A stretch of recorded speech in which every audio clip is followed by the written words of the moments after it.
Good evening and welcome to Pakistan Today News from our London studio. I'm Chris Taylor. We begin with developments from Tehran, where Iran's Foreign Minister, Abbas Araghchi, has extended heartfelt thanks to the government and people of Pakistan for expressing strong solidarity amid what Iran describes as aggression by the United States and Israel. Posting a message in Urdu, Araghchi emphasized Iran's reliance on faith and resilience in defending its sovereignty and territorial integrity during the ongoing tensions. Araghchi also addressed the situation in the strategically vital Strait of Hormuz, stating that the waterway will only be closed to enemies and countries supporting aggression against Iran. He clarified that Tehran has not requested a ceasefire in the conflict involving Israel and the United States, stressing that Iran seeks a final and decisive resolution. A spokesperson for Iran's foreign ministry added that countries not involved in the conflict may continue to pass through the strait with coordination and permission from Iran's armed forces. Turning now to developments along Pakistan's western border, the country's armed forces have conducted targeted strikes against Afghan Taliban posts in the Bajaur sector of Khyber Pakhtunkhwa under Operation Ghazab-ul-Haq.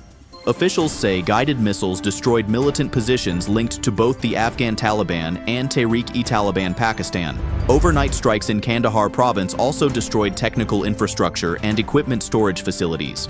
Cross-border artillery fire has reportedly killed 4 civilians and injured a child in Bajaur, as authorities confirm the operation will continue until all militant threats are neutralized. For more on the cross-border operation in Bajaur, we go to our reporter Sarah William in Islamabad.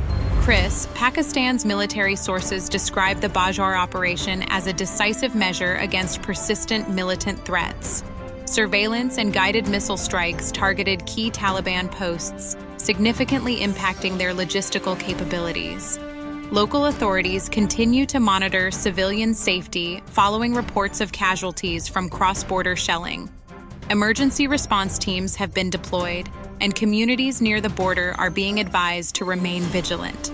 Officials say the operation will be sustained until all objectives are fully achieved. Thank you, Sarah, for that report.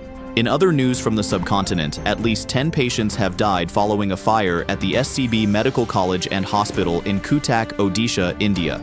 The blaze erupted in the trauma ICU ward, where more than 20 patients were receiving treatment. Preliminary reports indicate an electrical short circuit may have caused the fire. Hospital staff evacuated patients while emergency teams worked to control the situation. Indian Prime Minister Narendra Modi expressed grief over the incident and announced financial assistance for the victims' families. Closer to home, tragedy struck in Rahim Yar Khan as the roof of a shop collapsed during the distribution of Benazir Income Support Program payments. At least 5 women were killed and more than 30 others injured as crowds gathered to receive financial assistance.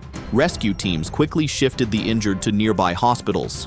District authorities have launched an investigation into the structural failure while continuing relief efforts for affected families. On the economic front, the Asian Development Bank has granted Pakistan a final 1-month extension for the $360 million Central Asia Regional Economic Corridor project. The National Highway Authority has been instructed to complete contract awards by April 5th, with no further extensions promised.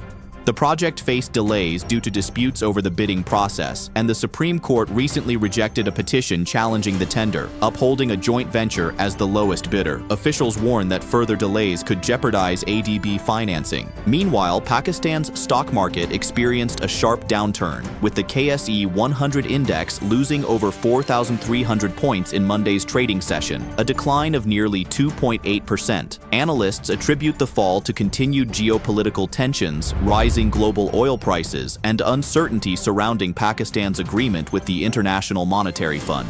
Investors remain cautious as economic and global factors continue to weigh on market performance. That's all for now. You're watching Pakistan Today News. I'm Chris Taylor.